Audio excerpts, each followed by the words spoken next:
Okay. All right. Example number 5 says business languages.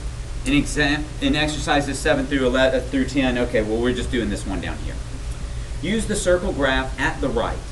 It shows the results of a survey in which 150 executives from large companies were asked to name the most valuable second language in business in the United States.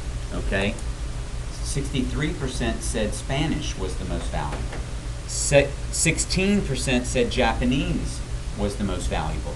11% said Chinese is the most valuable second language to know in the United States. 4% said German, 2% said French, and 4% were other or undecided. Okay? Now, about how many executives chose German?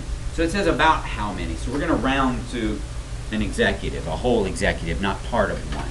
Okay? So how can I find that information? How would I do that? Zachary? Man, I love that proportion, don't you?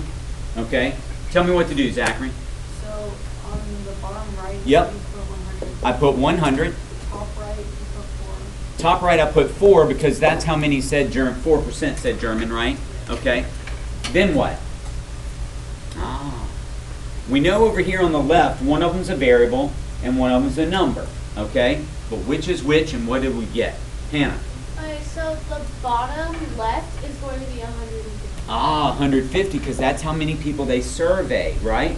And then what, Hannah? And then the top left is going to be the variable. The variable. We'll make it H. Okay? All right. Where do I go from there, Daniel? Wait. So what, Bubba? 4 times 150? Good. And what is 4 times 150?